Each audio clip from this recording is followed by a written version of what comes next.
Good morning. Welcome to Sustainable Leadership Live. I am Lisa Danforth, your host, and today I'm going to be talking about how no is not a four-letter word. It's all about boundaries. And success requires boundaries. Success in our relationships, success in our business, success with our self-care, all of it requires boundaries. The problem being that boundaries can feel so divisive, right? It can feel like you're here, I'm here, and it can feel aggressive. That will stop us dead in our tracks for establishing boundaries, speaking up, utilizing our voice, and stating what's okay with us and what's not. That divisiveness will stop us, the feeling of divisiveness. But what if I told you that boundaries, the people who are the most compassionate, are also the most boundaried? Studies are showing that when we have more boundaries, we can be more compassionate. The reason is that the boundaries keep us out of resentment, whether it's with our spouse, our kids, or our clients. When we are able to say, this is okay with me and this is not okay with me, and we're only taking on what we really want to, that keeps us out of resentment. When we're feeling better about ourselves and our relationship, we're able to be more compassionate to ourselves and to other people. So just keep that in mind as we're just going to be going through today, just for a few minutes, to share some tips, tools, and insights on boundaries, how to set them, how to communicate them, how to hold them without apology. Now, today I'm going to be talking about 3 different areas of boundaries that are going to support you in creating the success you seek, whatever success is for you, not what other people deem as success, expect, or demand of you, but what success is for you. There's a lot of different angles that we could come at for boundaries. But what I found is when we put these 3 together, there's this beautiful synergistic quality that helps us to just show up, be more compassionate, and not say yes all the darn time. Really start saying no. And that is mindset. The first piece is mindset, what boundaries are, what they're not. Second one is communication and relationships. One of the biggest questions I get is, how do I actually communicate the boundaries? How do I state it? Because again, it can feel very divisive, which is hard, especially when we're working with our clients. We want to be of service. We want to love our family. And so I'm going to ask you to be keeping in mind those who are the most compassionate are also the most boundaried as we're talking today. And then the third piece are really habits and self-care.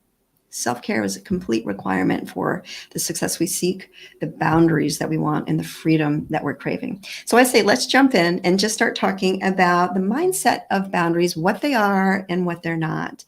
And the thing with boundaries, I'd love to start with sort of I am. 2 of the most powerful words, for what you put after them often comes to truth, or I can't remember the exact quote, but our identity drives our behavior. We won't act inconsistently with who we believe ourselves to be. So when we see ourselves as never saying no, or always the compassionate one, always taking care of and serving others, it's very hard for us to be able to say no. But also, if you've got that I am horrible with boundaries, I'm horrible with my time, I can't manage my money, I can't say no, we start living into that identity and start making choices from that. And this is where we can really get tripped up, because we won't act inconsistently with who we believe ourselves to be, at least for the long term. Now, the key is to look at, and this is where we often get tripped up, what is the belief that's driving your behavior that has you saying yes instead of saying no when you know that you want to? It's the belief. All behavior is belief driven. So we need to be looking at the belief that's driving our behaviors, driving our yeses when we really want to be saying no. Because when we can look at that, then we can start living into that identity, who we are. The belief is often where we lose trust in ourselves and confidence, because we say we're going to do one thing and we start to do it. We have one foot on shore, one foot on boat, but we don't do it. And then again, we live into that belief. So I would invite you to really pause and look at, where would you What belief is it that's driving your behavior? Look at the trigger that has you saying yes. And when we can look at that, we can start shifting the behavior and adding in a new habit of saying, can you get back to me? We're going to talk about that in habits in just a few minutes. But your yeses and your nos come from inside of you. And your yeses and your nos are about you. They're not about other people. So make that about you so you can start building the business that you want, experiencing the relationships that you want, and start having the freedom that you truly want. We went into business so that we could have a lifestyle. And unfortunately, we often become our own worst boss because we're saying yes to everything. So let's jump into communication and relationships. Here, the thing is we have such an inherent need to belong that we will do nearly anything, including fitting in, to have that feeling of belonging. Again, our boundaries come from inside of us, not outside of us. But from a very young age, we've been told from our parents, from maybe our religion, from our community, from our teachers, what's okay, what's not okay, what you can do, and what you can't do. Think of yourself as a radio tower. You've got all these different frequencies coming at you, and this is what you've been told for so long. So it's that lens through which we see and experience life. It creates the mindset of us showing up and having difficulty establishing those boundaries. So be pausing and really looking at how can you unhook from what other people think of you.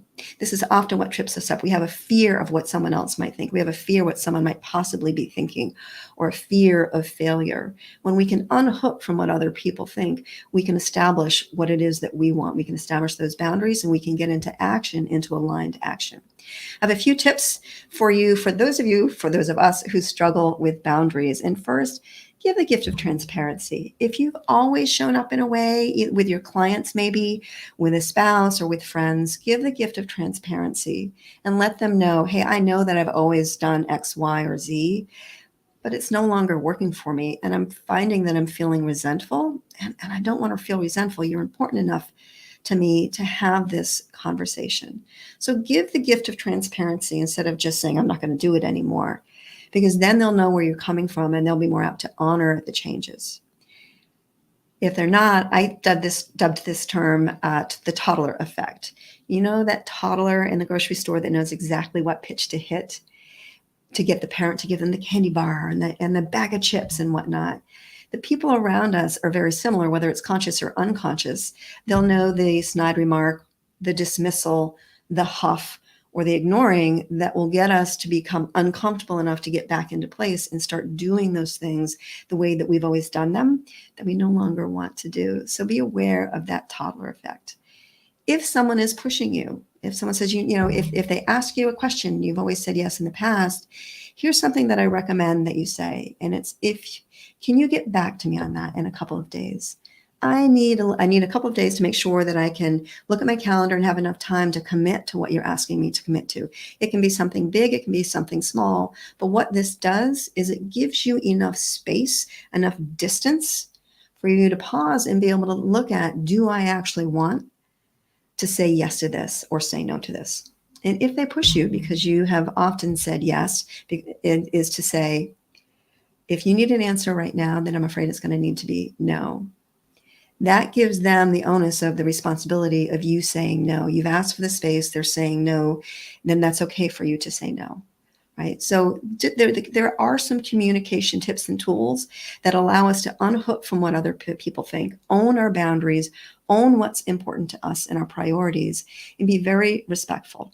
It is our responsibility to be clear, direct, and respectful in communicating our boundaries. That's what we own. It's not our responsibility how it lands for other people. And this is where we can really get tripped up. That need to belong can make us change our mind, shift our perspective, and unfortunately backtrack. And that's one thing I'd highly recommend is don't explain when you say no, because once we're off balance, it's so easy to stay perpetually off balance and be like, oh, screw it. Sure, I'll do it. I'll add it to my calendar. So give the gift of transparency, understand that people will give you pushback, and stand your ground. hold your boundaries, and honor you. Honor your need for your priorities and your goals, and stop making yourself uncomfortable and everyone else comfort. Again, pause to get clear. That pause is going to give you enough space for you to think. That pause can be a few seconds, a few minutes, even a few days, for you to really connect to what it is that you want and what it is that you don't want. Powerful pause. It's amazing when you embrace it. The third piece is habits and self-care. They go hand in hand, and we cannot have boundaries without self-care. We can't have self-care without boundaries. So I loved the quote by F.M. Alexander. People don't determine their futures. They determine their habits, and their habits determine their futures. We are what we repeatedly do. It's that mindset piece. So you can see the synergistic qualities with all three of these in how we need to start shifting up that mindset for us and start creating what's called identity-based goals or identity-based beliefs so that we can start shifting up that behavior. Your belief is that you show up a certain way. This is your identity. When we can create identity-based goals and identity-based habits, we start shifting that identity. The beauty is you only need to start shifting it to 5149 to start tipping the scales. So as a person who says no and holds my boundaries, as a person who is able to take 6 weeks off in the summer and spend time with my kids and be comfortable with it, my choice in the moment would be this. Start creating those identity-based habits. Look at the trigger. This is a key piece. Look at the trigger that has you when you start saying yes, when you know you want to be saying no. What's the belief? Is there a feeling in your body?